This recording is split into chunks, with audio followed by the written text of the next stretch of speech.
Hello aspirants, my name is Drishti Jain and I welcome you to the series of घटना सूत्र। मैं सबसे पहले अपना एक्सपीरियंस शेयर करती हूँ। मैं और मेरी यूपीएससी की दोस्ती काफ़ी पुरानी है। मैंने 3 सीएसई के मेंस और 2 फॉरेस्ट के मेंस और 2 इंटरव्यू दिए हुए हैं यूपीएससी में। मैं इस घटना सूत्र सीरीज़ में अपना पूरा एक्सपीरियंस आपके साथ शेयर करने की कोशिश करूँगी और किस तरीके से किस चीज़ को पढ़ा और याद किया जा सकता है, क्योंकि यूपीएससी में पढ़ाई तो सभी करते हैं लेकिन सही तरीके से और सही गाइडेंस के साथ पढ़ाई करना सबसे ज़्यादा इम्पॉर्टेंट है। इस वीडियो में हम पीटी 365 डिस्कस करेंगे जो कि काफ़ी क्रिस्प और कॉम्प्रिहेंसिव होगा, जो प्रीलिम्स के लिए इनफ और सफिशेंट होगा। मेरी कोशिश रहेगी कि बहुत ही कम समय में आपका ज़्यादा से ज़्यादा करंट अफेयर्स बहुत अच्छी तरीके से रिवाइज हो जाए। एंड सबसे इम्पॉर्टेंट चीज़ हम साथ ही ट्राई करेंगे कि उसका स्टैटिक से लिंकेज और लास्ट 10 ईयर्स के प्रीवियस ईयर क्वेश्चन डिस्कस करेंगे। आप बस इस वीडियो को 3 से 4 बार अच्छे से देख लीजिए एंड आई एम श्योर कि आपका पूरा current affairs PT point of view से अच्छे से हो जाएगा।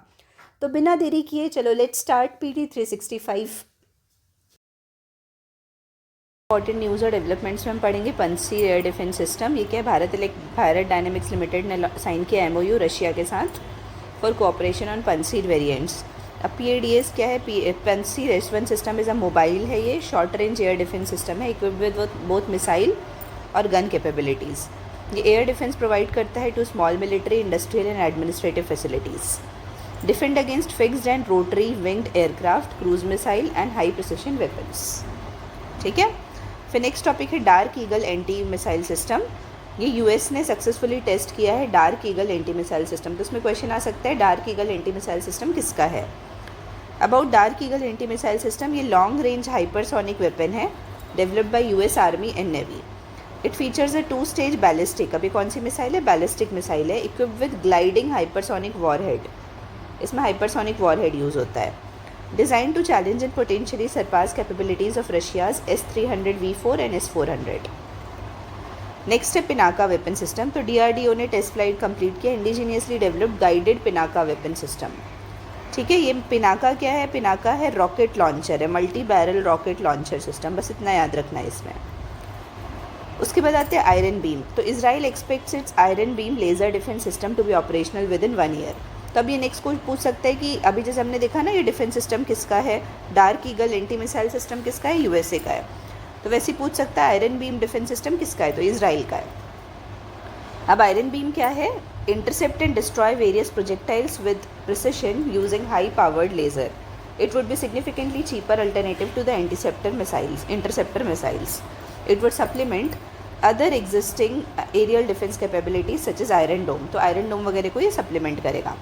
Limitation क्या है, it struggles in poor weather and low visibility conditions.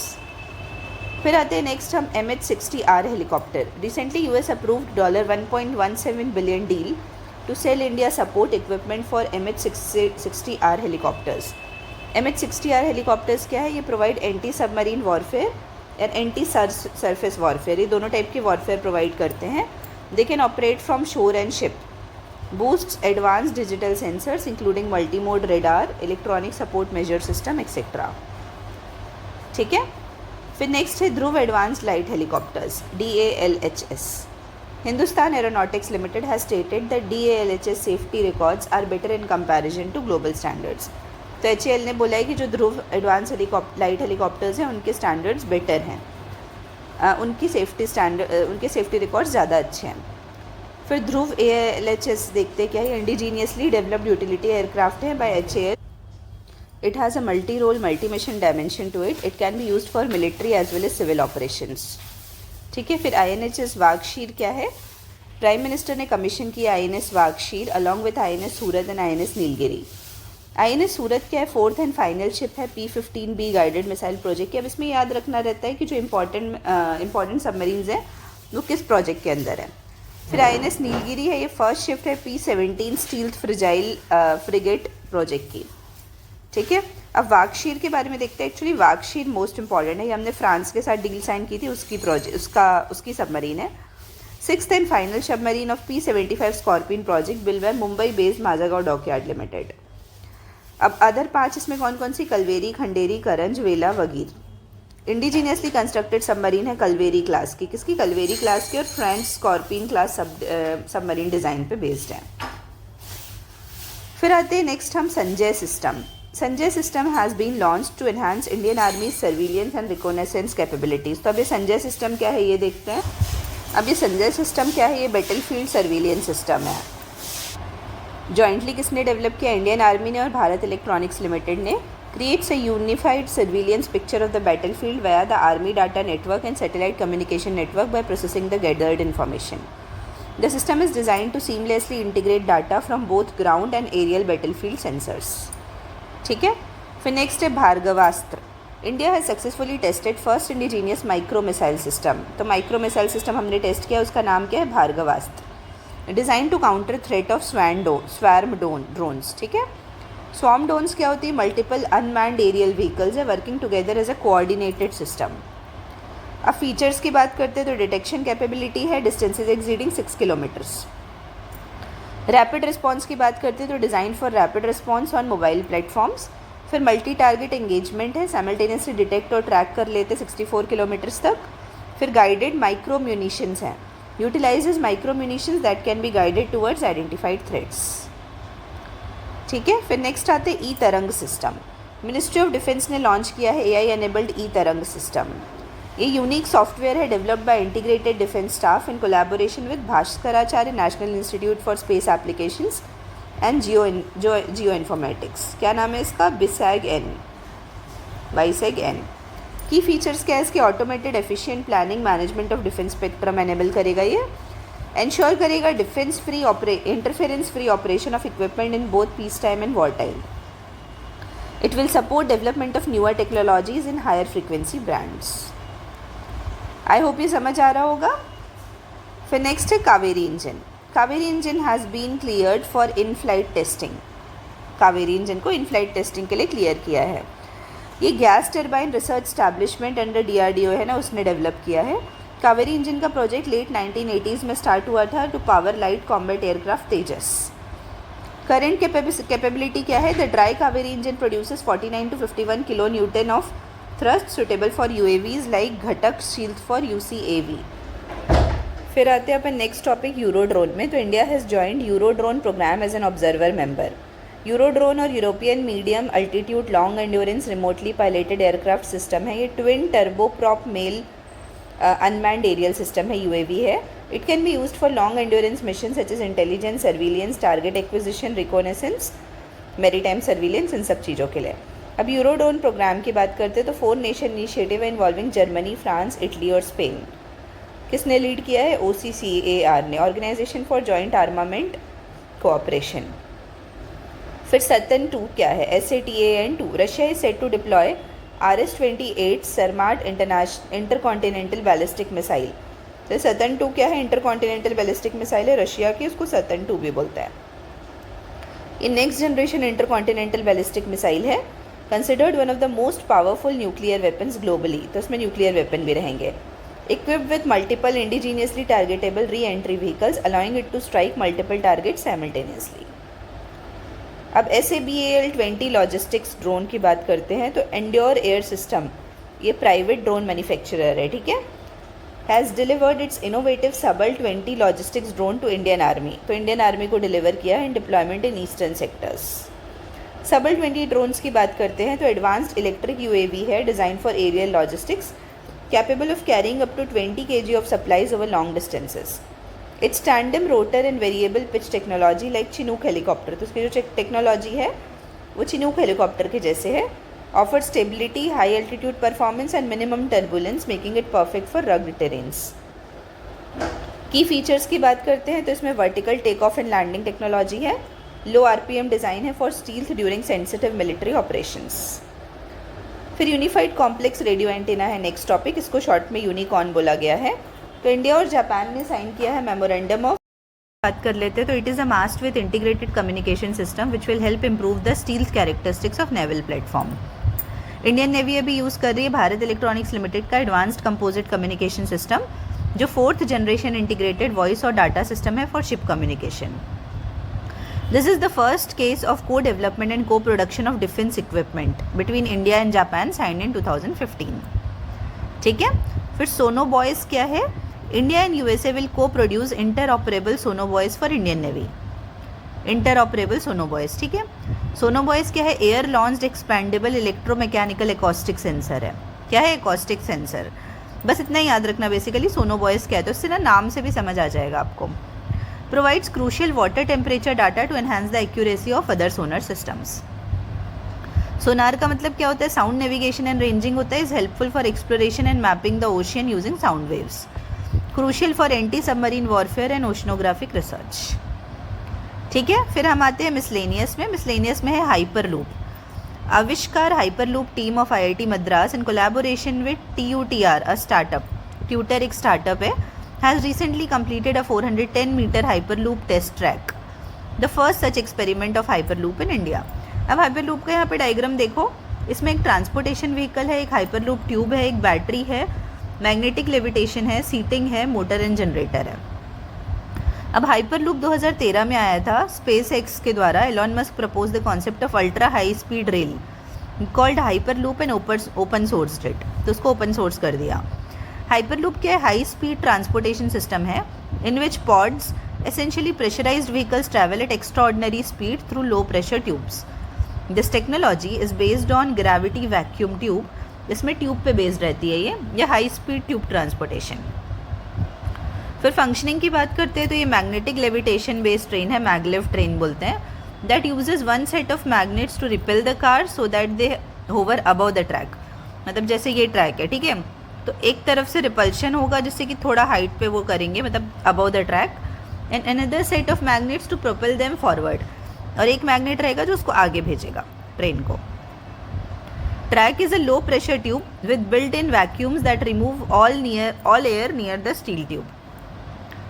फिर एडवांटेजेस क्या है, लेस इन्वेजिव है, ईजियर टनल इंटीग्रेशन और स्मॉल स्टेशन रहेंगे, कटिंग कार्बन एमिशन, तो इन्वायरमेंट फ्रेंडली रहेगा, स्पीड 1000 km/h से ज़्यादा रहेगी, 3 times faster than high speed rail and 10 times faster than traditional rail. फिर रीशेप शिपिंग एंड लॉजिस्टिक्स, तो लॉजिस्टिक्स वगैरह भी आसान हो जाएगा। फिर आते हैं अपन सत्येंद्र नाथ बोस, SN बोस के बारे में।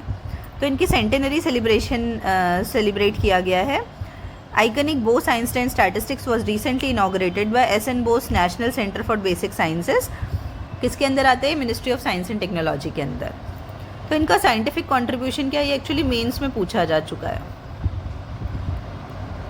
बोस आइंस्टाइन फार्मूला के बारे में मेंस में, फिर से लिख देती हूँ यहाँ पे, मेंस UPSC में, ठीक है, यही पूछा था, बोस आइंस्टाइन स्टैटिस्टिक्स।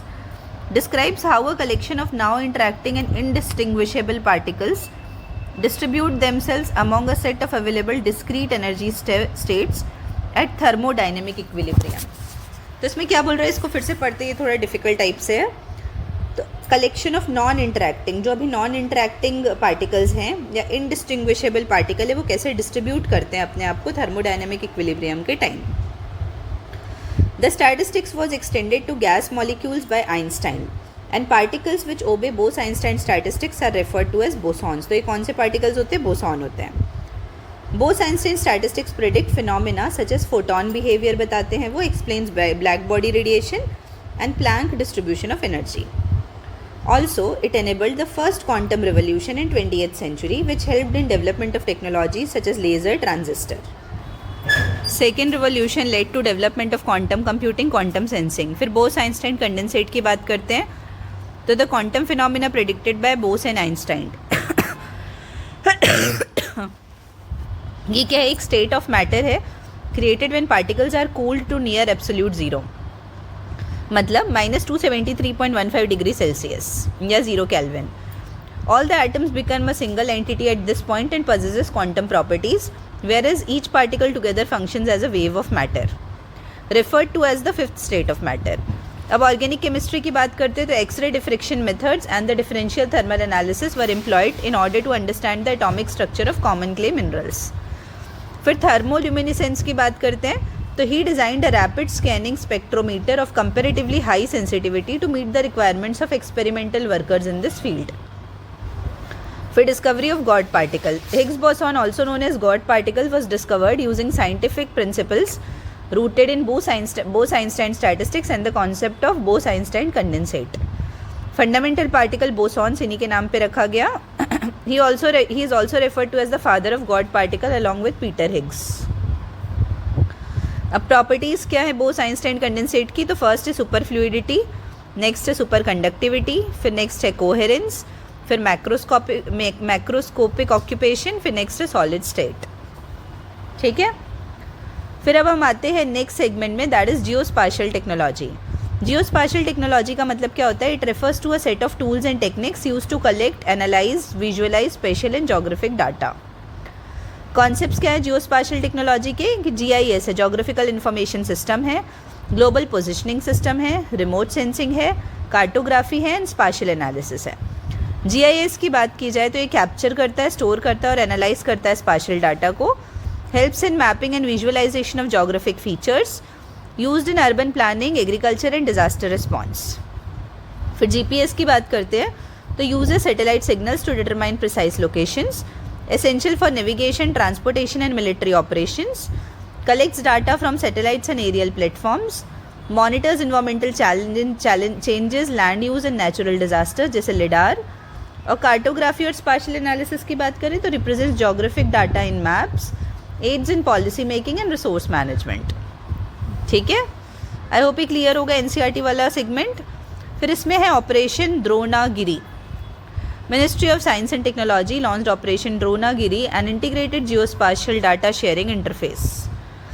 तो ये ऑपरेशन क्या है? नेशनल जियोस्पाशियल पॉलिसी 2022 के अंडर ये प्रोजेक्ट है and will be implemented by geospatial innovation cell, department of science and technology. Purpose क्या है इसका? To demonstrate the potential applications of geospatial technology and innovation in improving the quality of life of citizens and ease of doing business. ठीक है. First phase implementation की बात करें तो यूपी, हरियाणा, आसाम, आंध्र प्रदेश और महाराष्ट्र में होगा. Pilot projects and use cases will be demonstrated to showcase potential applications of integration of geospatial data and technology in 3 sectors. तो उसमें agriculture, livelihood, logistics and transport. ठीक है. फिर about integrated geospatial data sharing interface की बात करते हैं जो अभी हमने ऊपर पढ़ा. तो interface is being built for making spatial data accessible with advanced data exchange protocols and privacy preserving features. Significance है enabling seamless data sharing, enabling data driven decision for public good और fostering responsible use of geospatial data. अभी जो हमने देखी थी ना national जियोस्पाशियल policy के अंदर है, तो अब ये पॉलिसी क्या है ये देख लेते हैं. तो उसका विजन है position India as a global leader in geospatial sector, develop national framework and enable availability of geospatial data. Institutional framework की बात करें तो geospatial data promotion and development committee बनेगी as apex body for formulating guidelines and programmes for promotion of geospatial sector. Survey of India की बात करते तो over arcing nodal agency है जियोस्पाशियल डाटा के लिए. नेशनल डिजिटल ट्विन की बात करेंगे तो जियोस्पाशियली अवेयर इकोसिस्टम है of interconnected virtual replicas of physical assets and services. Geospatial knowledge infrastructure की बात करें तो it will provide the critical geospatial component to knowledge and automation. क्या क्या चीज़ के लिए? नॉलेज और ऑटोमेशन के लिए. फिर रिलेटेड न्यूज़ में देखते हैं तो Bhuvan Panchayat and NDEM 5.0. Ministry of science and technology launch कर रही है 2 जियो पोर्टल्स, भुवन पंचायत 4.0 और national database for emergency management. ठीक है. National level geospatial database for these 2 portals are created by ISRO. किसने बनाया है? इसरो ने. अब भुवन पंचायत 4.0 की बात करते तो online geospatial data and services dissemination platform है. ऑब्जेक्टिव है integrate and use space based information in governance and research institutes for geospatial planning at gram panchayat level. Bhuvan Panchayat किसके लिए? ग्राम पंचायत लेवल के लिए.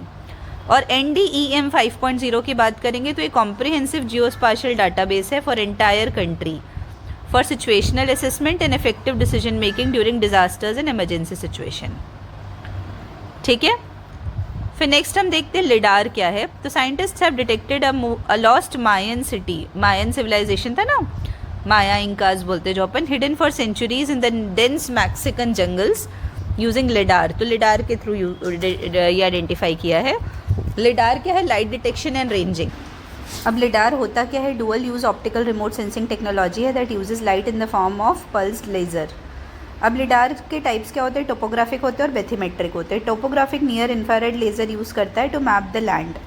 बेथीमेट्रिक में ग्रीन लाइट यूज़ होती है सी फ्लोर और रिवर बेड एलिवेशन को मेजर करने के लिए। फिर वर्किंग ऑफ लिडार सिस्टम में देखते हैं तो 3 मेन कंपोनेंट्स होते हैं, लेज़र एमिटर, स्कैनिंग मैकेनिज्म और स्पेशलाइज्ड जीपीएस रिसीवर। ये सेम प्रिंसिपल जिस पे रेडार और सोनार काम करता है उसी पे लिडार काम करता है। बेसिकली लाइट वेव्स यूज़ करता है। रेडार जो है वो माइक्रोवेव यूज़ करता है, सोनार जो है वो साउंड वेव यूज़ करता है। अब एप्लीकेशंस ऑफ लिडार में देखते हैं तो एग्रीकल्चर है, एरोस्पेस और डिफेंस है, ऑटोमेटिव है और अदर्स है। तो एग्रीकल्चर में major agriculture landscaping and topography, aerospace में टेरेन मैपिंग और टारगेट ट्रैकिंग है, ऑटोमेटिव में एडवांस ड्राइवर असिस्टेंस सिस्टम है और ऑटोमेटिव व्हीकल्स है जैसे 3D लिडार मैप डाटा। फिर अदर्स में देखेंगे तो वेदर फोरकास्टिंग है, mapping environments in virtual reality है। इसमें अपन आते हैं नेक्स्ट टॉपिक में, that is nanotechnology related news and developments. तो उसमें है nanopore technology. Scientists have developed a nanopore-based tool that could help diagnose illnesses much faster and with greater precision by analyzing signals from individual molecules. ठीक है, nanopore technology. अब इस technology के बारे में देखेंगे तो नैनो स्केल होल होते हैं embedded in thin membrane structure to detect potential change when charged microbiological molecule smaller than micropores pass through the hole. तो जब उस होल से बायोलॉजिकल मॉलिक्यूल्स पास होते हैं तो पोटेंशियल चेंज डिटेक्ट करता है। Makes possible to sequence nucleic acid, DNA और आरएनए सीक्वेंस हो सकता है। पोटेंशियल एप्लीकेशन क्या है, detection of disease markers and non invasive early diagnosis of cancer, क्योंकि ये चेंज को डिटेक्ट कर लेगा। फिर नेक्स्ट है nano transporters. Breakthrough on advancements in drug delivery inside cells through nano transporters have been reported. तो drug delivery possible होगी inside the cells through nano transporters. तो ये क्या है, nano bur flower shaped gold nano particles हैं जो efficiency को improve करेगा of intracellular delivery and in treatment of cancer. Hydrogels होते हैं created using 5 amino acid protein fragments from SARS-CoV-1। These हाइड्रोजेल्स which are gels without liquid content are effective for drug delivery. तो क्या चीज़ के लिए effective है, drug delivery के लिए। फिर नैनो ट्रांसपोर्टर्स क्या होते हैं, design to deliver active compounds on specific target sites in a controlled manner. Significance है इनका, minimise the damage to the surrounding tissue and allow a lower dose of drug to be used. ठीक है, I hope ये clear होगा nano transporters. फिर है nano bubble technology. तो minister of state for environment launch nano bubble technology for cleaning and purifying water of national zoological park Delhi. ठीक है, ये नैनो बबल टेक्नोलॉजी क्या है, 70 से 120 नैनोमीटर साइज़ है, 2500 टाइम्स स्मॉलर है than a single grain of salt. अब सोचो सॉल्ट से 2500 टाइम्स छोटा है, कितना छोटा होगा। Nano bubbles have a strong negative surface charge that prevents them from coalescing, मतलब चिपकते नहीं हैं, and enables them to physically separate small particles and droplets like emulsified fats from water. अब एप्लीकेशन क्या है, वाटर प्यूरिफिकेशन में use हो सकता है, एग्रीकल्चर में यूज़ हो सकता है, to enhance oxygenation of irrigation water, health care में यूज़ हो सकता है। फिर आते हैं अपन अल्टरनेटिव एनर्जी रिलेटेड डेवलपमेंट्स के ऊपर। तो ग्रेविटी एनर्जी स्टोरेज है। Gravity energy storage is emerging as an alternative to battery energy storage for solar and wind power. ठीक है, अब ग्रेविटी एनर्जी स्टोरेज क्या है, एक मैकेनिकल चार्ज स्टोरेज सिस्टम है that uses gravitational potential energy to store and generate electricity. Store करने के लिए और जनरेट करने के लिए इलेक्ट्रिसिटी ये यूज़ करता है, ग्रेविटेशन मैकेनिकल एनर्जी का फॉर्म है ये। It involves lifting a heavy mass during excess energy generation, जब बहुत ज़्यादा एनर्जी जनरेशन हो जाती है जो उसको लिफ्ट कर लेते हैं और रिलीज़ कर देते हैं इलेक्ट्रिसिटी प्रोड्यूस करने के लिए, व्हेन डिमांड राइजेज और सोलर एनर्जी इज़ अनअवेलेबल। मतलब समझ आ रहा है कि जब एक्सेस इलेक्ट्रिसिटी जनरेट हो जाएगी उस टाइम आप उसको लिफ्ट कर दोगे, फिर जब आप इलेक्ट्रिसिटी चाहिए उस टाइम जब आप रिलीज़ करोगे तो इलेक्ट्रिसिटी निकलेगी। Type of weights used are of in water, concrete blocks और कंप्रेस्ड अर्थ ब्लॉक्स। एडवांटेजेस क्या है, जैसे एक अपन ने पढ़ा था ना पम्प्ड हाइड्रो स्टोरेज, वैसी एक एनर्जी ग्रेविटी एनर्जी स्टोरेज है। एडवांटेजेस क्या है इसकी, हायर एफिशिएंसी है, लार्ज स्टोरेज कैपेसिटी है, लो इन्वायरमेंटल इम्पैक्ट और लॉन्जिविटी है। एप्लीकेशन की बात करें तो रिन्यूएबल एनर्जी इंटीग्रेशन है, ग्रिड स्टेबलाइजेशन है। ठीक है, फिर नेक्स्ट है surface hydrokinetic turbine technology. Central electricity authority has recognised surface hydrokinetic turbine technology under hydro category to drive innovation in alternative technology. तो इनोवेशन ड्राइव करने के लिए किसमें, अल्टरनेटिव टेक्नोलॉजी में सेंट्रल इलेक्ट्रिसिटी अथॉरिटी ने रिकॉग्नाइज़ किया है। अब ये टेक्नोलॉजी होती क्या है, surface hydrokinetic turbine technology. Unlike conventional hydroelectric systems that rely on potential energy of water, it harnesses kinetic energy of flowing water with minimal potential. तो काइनेटिक एनर्जी यूज़ करती है फ्लोइंग वाटर की। Enables generation of electricity without the need of large dams. ठीक है, अब significance क्या है, cost effective है, स्केलेबल सॉल्यूशन है, turbines are easy to install making them highly sensitive for locations like canals, hydro power, trail race channels etcetera. They can be deployed in remote locations where power grid might be absent. ठीक है, फिर आते हैं अपन solar micro hydro power. Manipur के Haengbung village में a ground breaking micro solar pump storage facility provides 24/7 power to the village. ठीक है, 24/7 पावर प्रोवाइड करती है। अब सोलर माइक्रो हाइड्रो पावर की बात की जाए तो utilises solar energy to pump water from lower reservoir. तो लोअर रिजर्वायर से वाटर पंप करेगी किसमें, अपर रिजर्वायर में, using periods of high solar irradiance. तो जब सोलर एनर्जी ज़्यादा अवेलेबल होगी उस टाइम लोअर रिजर्वायर से अपर रिजर्वायर में इलेक्ट्रिसिटी वाटर पंप होगा। This stored water can be released through a micro hydro turbine. फिर माइक्रो हाइड्रो टर्बाइन के थ्रू उसको रिलीज़ करेंगे तब इलेक्ट्रिसिटी जनरेट होगी when solar power is unavailable. जैसे हमने ग्रेविटी एनर्जी स्टोरेज पढ़ा था ना, वैसे सोलर माइक्रो हाइड्रो पावर है। की एडवांटेज है grid stability, reduction in greenhouse gas emissions. फिर अपन पढ़ेंगे डायमंड बैटरी के बारे में। तो scientist from university of Bristol एंड UKAEA have created world's first carbon 14 diamond battery. क्या क्रिएट की, कार्बन 14 डायमंड